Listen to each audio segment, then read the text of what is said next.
Bonjour mes amis, hi guys, state of the ROLECTION. That's right, my collection of Rolex pieces.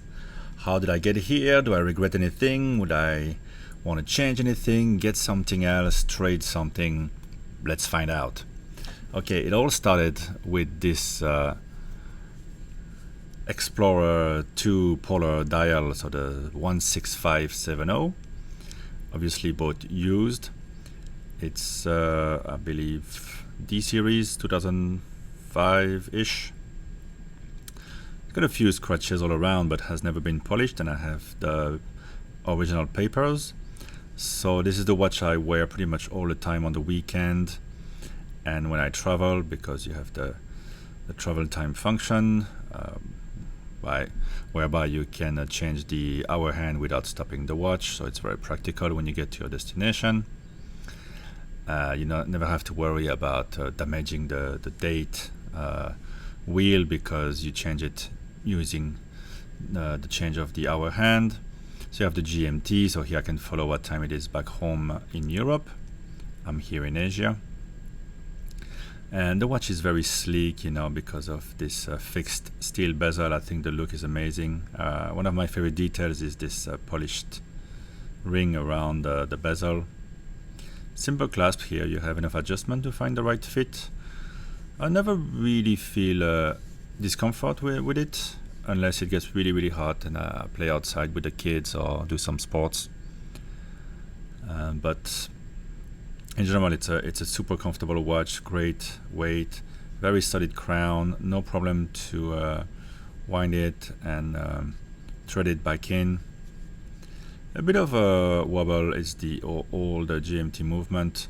Slight wobble on the hands when you change the hour hand, for example. But otherwise, it's very reliable. It was serviced before I got it. I notice it's starting to run a bit faster.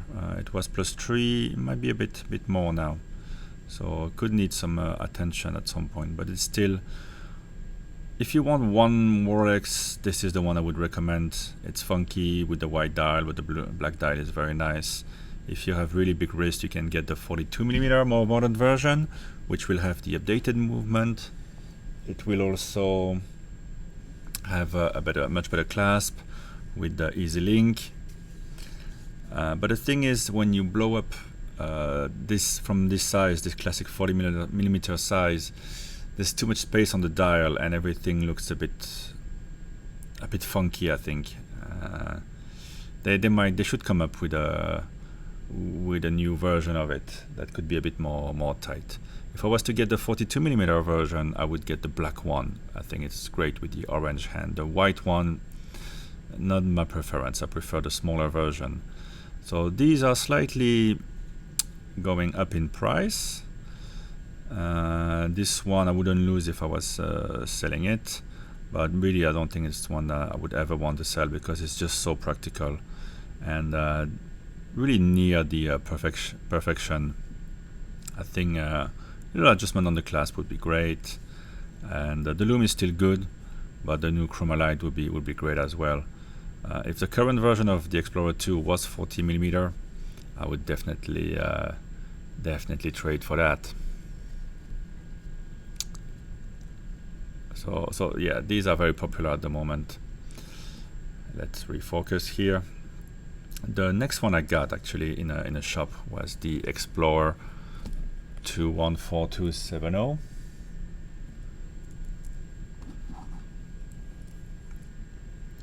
Just the classic, larger version than the usual 36mm, but I'm a big guy, so for me this one wears perfect to perfection. 39mm, classic size. I love to wear it at night because the chromalite lume is amazing.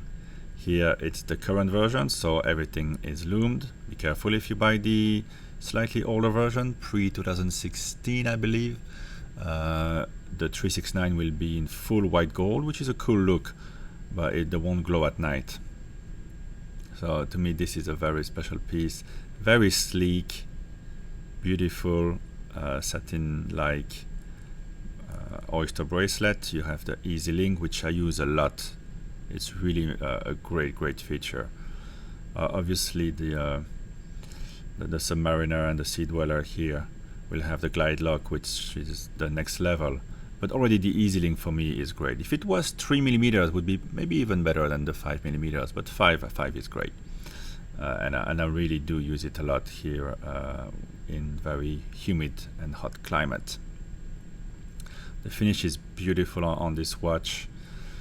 The price point is going to be in between the Air King and the Milgauss. And I do recommend, if you don't need the date, I love to have the date on my watch, which is why the Explorer 2 is a more functional watch.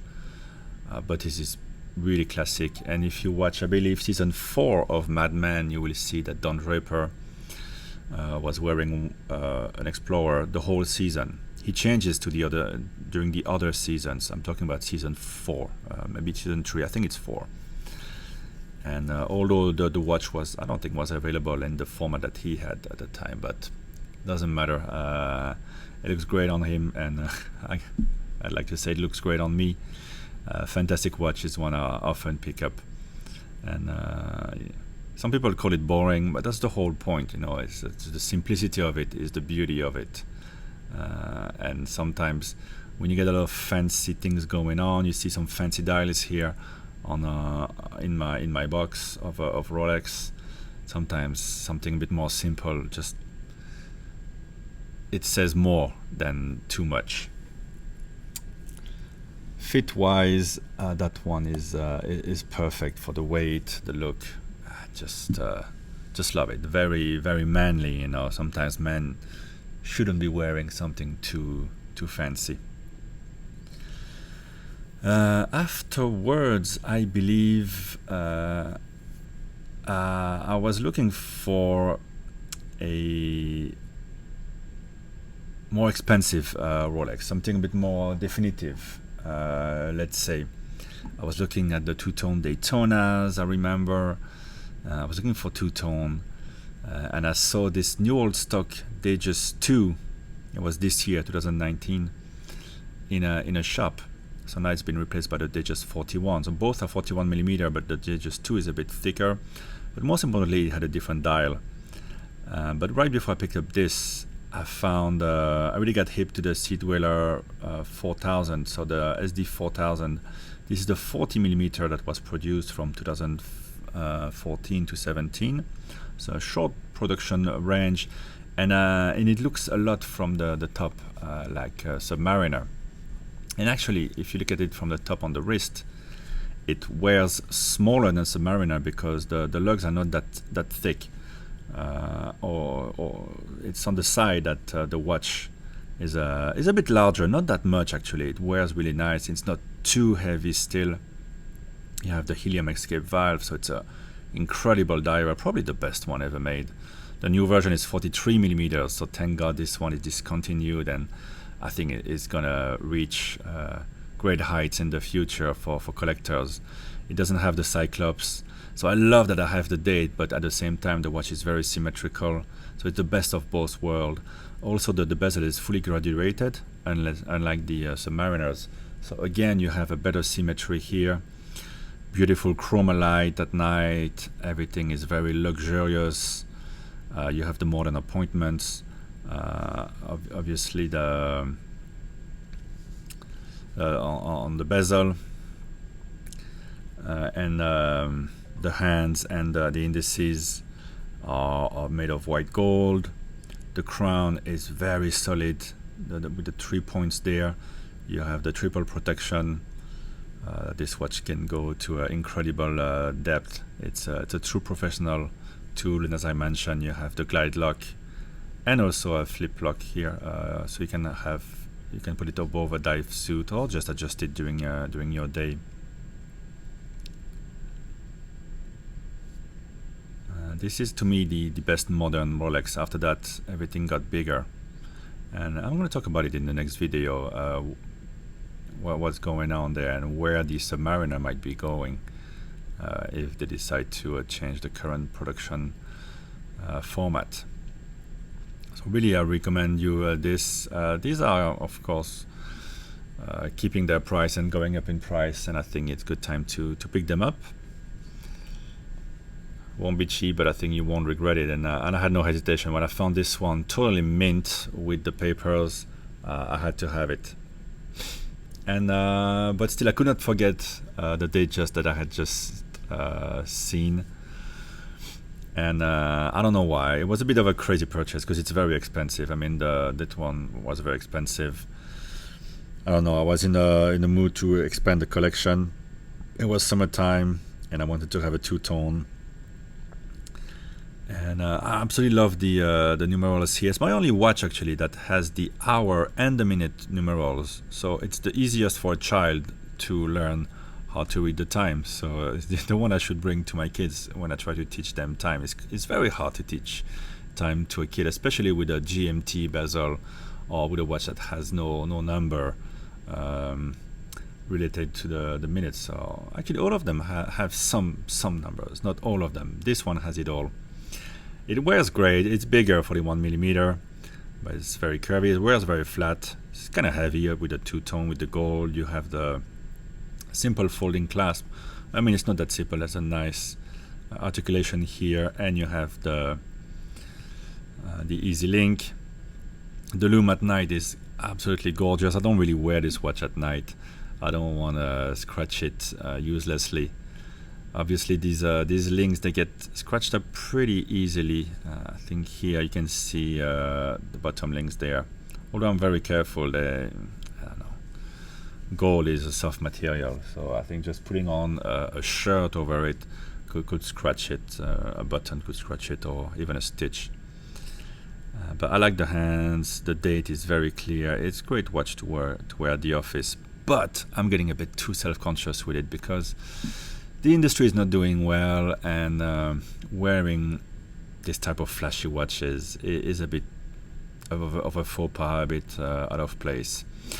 Also, as I'm dreaming of owning a Sky Dweller, so the one with the GMT function, the rotating bezel, and the most importantly annual calendar, great complication to have. And I think Rolex does it, although they're expensive if you compare what you have to pay for an annual calendar from one of the top brands like Patek or Lange, Lange und Söhne, or Vacheron.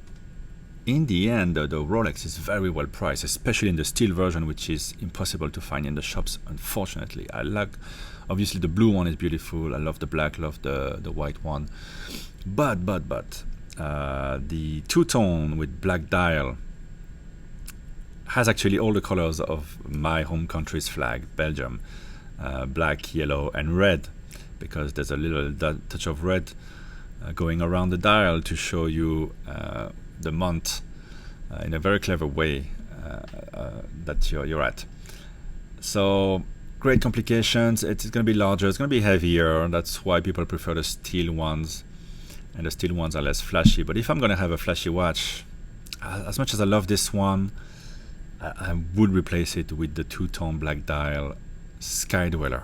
So that's one thing that could be improved in the ROLECTION here.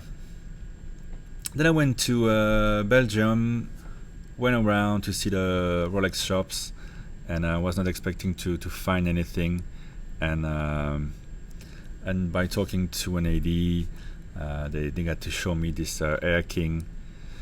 Absolutely beautiful watch. And so yeah, I had to have it, and I was surprised how different it is from the Explorer, because it's a bigger watch, 40 millimeters. It's a thicker watch because it has a case construction of the Milgauss. It's actually the exact same as the Milgauss, which you see here, which I got later. So you have a good protection against magnetic fields from that cage, but also from the modern construction of the movement. I think this one is the 3135, no date. Very accurate movement, parachrome hairspring, and those things which add to the protection. And actually, it's as protected against magnetic fields as probably the modern omegas, which are basically amagnetic. So it's more than Milgauss, 1000 Gauss. So the same applies to this and to the Milgauss there. So crazy dial. Look at my videos presenting the watch. The dial comes from a specific dial that Rolex built for a supersonic car project. And and it's very practical if, like me, many of your days use 5-minute increments throughout the day to as benchmarks, as reference points. It's very useful to have it, but at the same time it can be a bit confusing. If you try to explain the time to a child using this, right now the hour hand points at 50. It's kind of bizarre. It's not the most instinctive reading sometimes, but for the minutes it's great. And you have the big cardinal 369, a classic dial layout like the Explorer. I made a comparison between Explorer and the Air King, so I've explained already which one I would prefer. The Air King obviously is a bit heavier, but it's a great fit for my wrist, which is quite big. And you have the Easy Link extension as well. And by chance, here at the mall, under my office the other day, I found the basically the same watch with a different dial and a few different things, but quite a lot more expensive. It's the Milgauss, which has become, I think, my favorite Rolex right now. It's just a stunning blue with this green sapphire crystal. I'm gonna remove the smudges here because this watch has polished center links, which make it more of a everyday piece for work rather than a professional rough and ready kind of piece with the satin brushing of the other watches. You can see I still have one sticker there. It's going to be my little pleasure to remove it. Polished at the center here as well. You have the extension link, so it's a very practical watch. So this is the watch that was made way back when for the scientists. It has the it's not a Faraday cage, but it's the same sort of concept to deflect magnetic fields. You have the modern construction, as I just mentioned, talking about the Air King. Because of the green sapphire crystal, the loom looks, it has that little lime kind of shade. So at night it's going to be looking slightly different than the other modern watches with the chromalite, but it's chromalite, so it's going to last all night. I love the orange. Everybody likes to say, "Oh, I hate that second hand. Otherwise, I would love the watch." It's what makes the watch. This combination of blue, green, and orange, and I love that dash of orange. I love that second hand, and this is the most accurate watch I have. I'm talking Grand Seiko Spring Drive level of accuracy. It's been right on time ever since I got it. So I've kept it running for the first 2 weeks. It didn't gain or lose a single second. This is just absolutely stunning. There's no air coating on Rolex. Remind you of that. It doesn't bother me because they have a great contrast on the dials, so it just makes up for that. So here this blue is really the sunray blue is so unique, and it kills the other blues in my blue dials in my collection. Great, super soft. I think the best feel of all the watches here on the crown. Very smooth to wind. Maybe on par with the Sea Dweller. Very easy to thread back in, unlike the Explorer, which is a smaller crown and often, almost every time, gets stuck in the middle. So I have to thread the other way until I feel a click and then thread back in. The Datejust gets stuck quite often as well. It's a smaller crown as well. I think the crown on the Milgauss is, the size of it has a better proportion compared to the body. It's a near perfect watch. Yeah, a bit heavier than the Explorer, but if you like that, you know, it's a rounded case. It's not like the big sheer flanks of the Tudor Black Bay, which I've never liked on the wrist. To me, this one is a very sexy watch, really stand out, gorgeous piece, and very practical because of this resistance to magnetic fields, which we have every day, everywhere around us. But in general, all of the watches have proven great against that, against water, and all of them have been very accurate.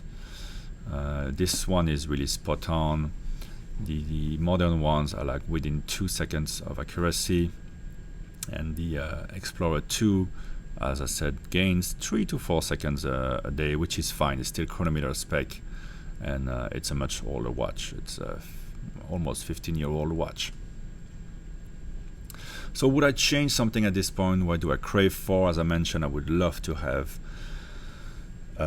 Sky Dweller, because I like these complications, and I like the steel one in white. The premium is not so high on that one, so I could almost grab one, maybe in a deal with a dealer.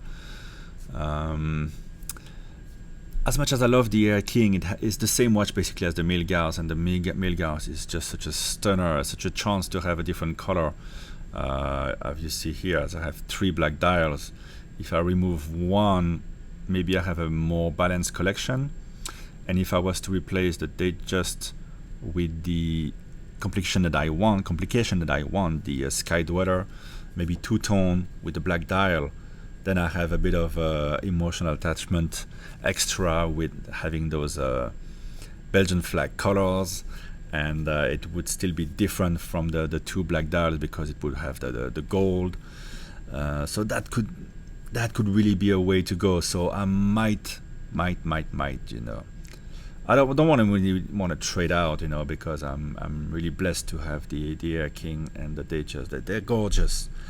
But sometimes having too much is difficult. It's more beautiful sometimes to have a bit less and have the exact thing that you want. And also for maintenance purpose, it's a bit easier. I think to enjoy, and you know, you want to enjoy your pieces to the fullest. So if you have too many, you can't wear them all. And also the service costs are gonna start to creep upon me little by little. The new watches are fine, but the older ones, it's gonna start to cost every time, you know. $500 here, $1,000 there for the more complicated ones. Ouch. So if I have to make a drastic move, I would sell personally, privately, the Datejust and the Air King, to replace with a Sky Dweller. I'm not in a hurry. I think the Air King, if it was discontinued, would be a great piece, collector's piece. I could just keep it on the side, you know, wear it once in a while, try to keep it mint. The Datejust, that dial is really stunning to me, so I'm guessing it's going to be stunning to other people in the future. There's quite a few on sale, but high prices, so it's just a very cool combo. If you want to have those numerals on a Sky Dweller, you have to buy the original full gold model, so you're not going to have that. You can only have the button markers for the cheaper, more affordable models, which are already very expensive. But yeah, if I could get good prices for the Datejust and the Air King, maybe I could just move those and turn them into a Sky Dweller, which is a big watch, but I still have my 2 very sleek, easy to wear ones, so could be a good move there. And then I would just have 5 Rolex, and it would suit my 5